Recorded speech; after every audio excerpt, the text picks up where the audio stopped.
Gold and silver have often been fabled as the things that will save you if currencies collapse.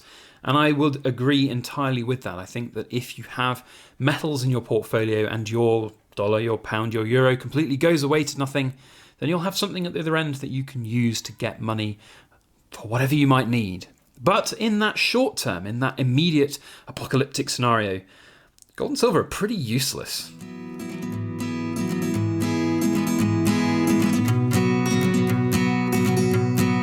Hello everybody, Backyard Bullion here, and a warm welcome to you all joining me for another precious metal ramble. Now, a couple of years ago, I made a video, it's my most popular video in fact on the channel, all about how gold and silver really are not that useful if there was an apocalyptic scenario or a complete hyperinflation of a particular currency. Now, there is a time and a place for gold and silver in any of those situations to transport your wealth through to the other side. And I am not going to argue the fact that having some of this stuff, keeping it there, and once that emergency situation happens and is over, you can use this stuff to rebuild and have some of your wealth from now transported through time. But I want to re-examine this topic about whether or not this stuff is actually practical to have, to hold, to own, to use in those situations. Because a lot has changed, certainly in this last couple of years or year and a half since the COVID pandemic hit. And there are priorities which have become sort of so obvious to people now. But with hindsight, perhaps we can look back and see, what can we learn from what's happened so far? So a lot to get through in today's video, and I would remind you all that this is not financial advice. It's just me talking at the camera about shiny things and their practicalities. If you would like to share your own thoughts and opinions on the subject, I'd love to hear from you down in that comment section. Otherwise, if you're enjoying the video as we go, you know what to do. Hit that thumbs up button. So, gold and silver in an emergency, is it all it's shaped up to be? You do hear a lot of people talking about how if a particular currency collapses, then gold and silver will be the only currency that matters. It will be the thing that is desirable, is usable, is real, it's physical, it's got value to it. Well, my first counter argument to that premise is that that's exactly the same as fiat currency. A lot of the big arguments out there for gold and silver are that it is real, it is physical, it has value. It has value because we as humans attribute value to it. It's not inherently valuable to animals, it's not valuable to anything else other than humans on this planet. We use it in industry, it's got some very unique properties, that's great, but that is part of why we value it as we do. If there was a complete collapse of society, there is not going to be a booming industry for solar panel creation. So silver is ultimately a little bit of a useless metal. It's very, very good at doing certain things, but if there is a complete collapse of society and we're in this post-apocalyptic world, Mad Max scenario, there really isn't going to be too much use industrially for it. But monetary purposes, surely that's what it's for. It's always been used as cash, as money. Yes, it survives throughout history and it's inert. It does not react with things, so it can be transported. It's the way that kings and queens and empires and emperors would transport their wealth through time to the other side. And there is no doubting that this is the case for gold and silver in those kind of situations. So for every individual person, what you would want is to have some of your wealth in gold and silver such that you can transport it through those hard times into the other side, cash it out again.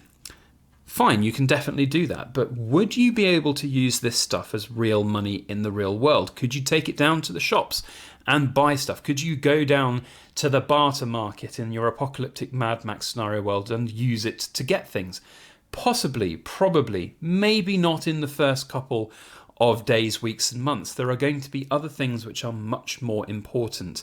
Ultimately, gold and silver are just inert metals that sit there and do nothing. You can't eat them, you can't drink them, you can't use them to heal yourself. Now, that's another argument that a lot of people say. Silver is antibacterial, it can help you, it can certainly help wounds. Yes, it can. There are definitely applications for it, but colloidal silver is different to just having a silver round. You can't just plonk a silver coin on an open wound and expect it to heal. It doesn't work like that. Some people say you can shave bits off the edge of the coin, sprinkle it into a wound. Again, it's not really how it works. So it just sits there, but there are other things which are more important. And the pandemic from 2020 highlights a really interesting point, which I just thought of when filming this video. It's a little bit crude, so you'll have to excuse it. But basically, silver's not very useful when you need toilet paper. Toilet paper is useful when you need toilet paper. You can't wipe your bum with silver. You can certainly give it a try, but it's not going to be as effective. Now, my point here is that there are things which are going to be important for people to get. And one of the arguments that people always say is that you need this intermediary thing. If somebody's got toilet paper, somebody's got medicine, and somebody's got water, how do you make sure that all three people get an even share? How do you make sure that everybody gets what they want out of it at the other end? Well, money is essentially how that works, and that's how humans have kind of evolved, and their monetary way of thinking, that barter exchange, so that everybody has an equal share of things and there is a defined value of certain items. And that is certainly possible and practical for silver and gold to be used with. However, we're in this world now where money, it kind of depends on the scenario, but if there is a hyperinflated currency situation that goes, it's probably likely that there are going to be a lot of people out there who will need something to use down at the shops. And so having silver is going to be exceptionally impractical. Gold even more so, because, if you have a gold coin, 1 ounce gold coin at this market value right now, £1,400. Gold spot price £1,300 for this coin, let's say. You can buy an awful lot with £1,300. Going down to do your local shop, your local food shop, you're not going to spend that much money. So you'll need silver. So the practicalities of having that much silver out there in the world for people is not really possible. So why not use another medium like a currency?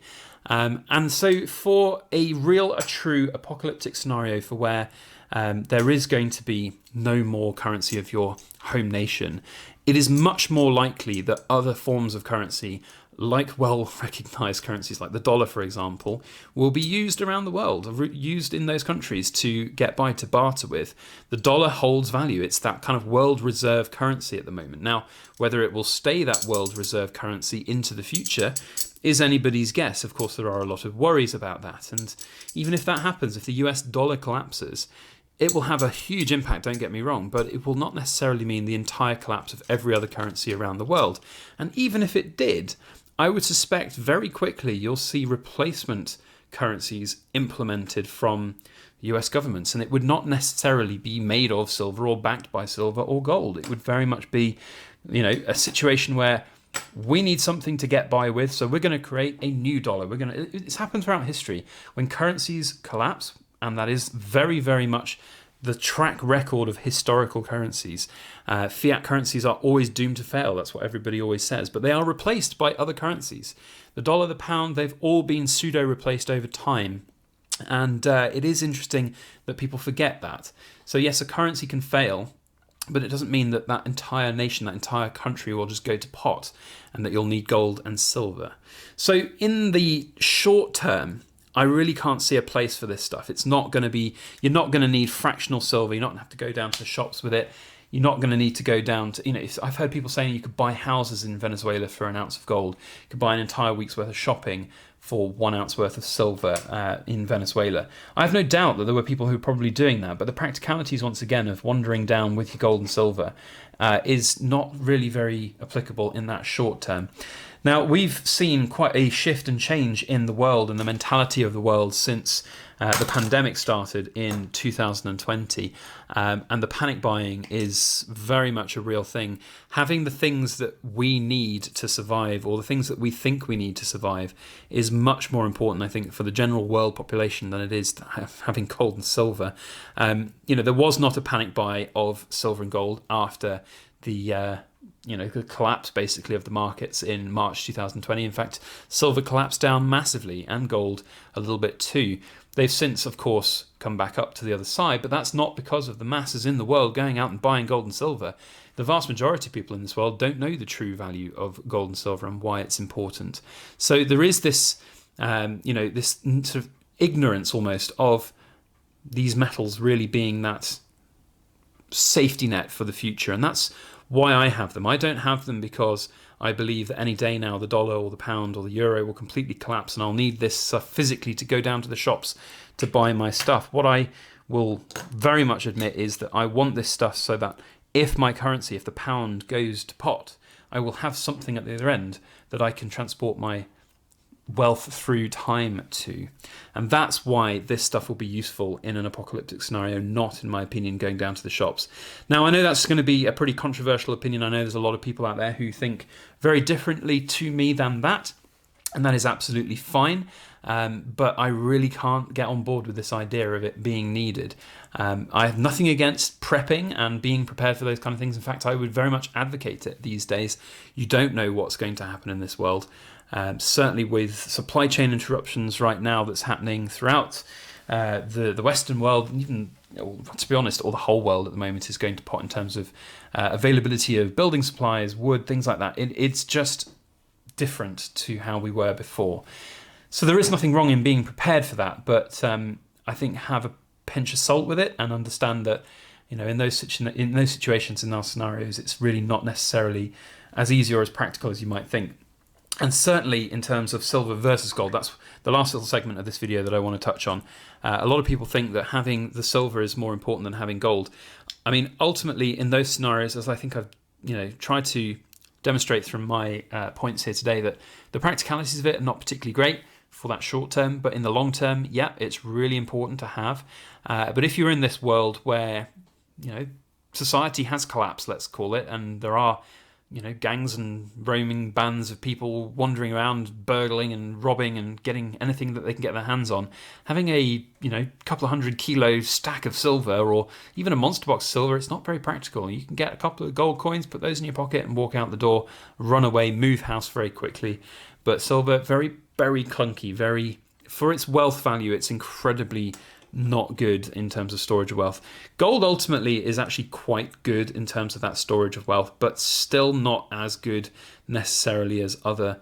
If you're talking about retiring life sum changing money, you can of course go for other things, but I'm talking about diamonds, things like that, jewels, but ultimately gold is a pretty good medium. But if you want to put your entire wealth into one asset, certainly silver would not be the thing to do. It's just going to have a giant pile of silver that you can't move, and that's really very, very impractical. So that's my thoughts, that's my feelings on the situation. I really don't think my opinion has changed greatly since making that first video. If you guys haven't seen it, or if you have seen it and remember it, let me know what you think about your opinions right now. Have they changed? Are you, like me, very skeptical of the potential for gold and silver to be applicable in those situations? Or are you very much on the path that it is the right thing to have and is going to be important to have in those situations? I mean, I don't think that it's a bad thing to hold them for those eventualities, but to rely on them specifically, to have nothing else and then to just try and get what you need with that gold and silver, I think is going to be very difficult. It could potentially be like the scene on the Titanic with the man with all the money trying to bribe his way onto a lifeboat, and ultimately it does not matter.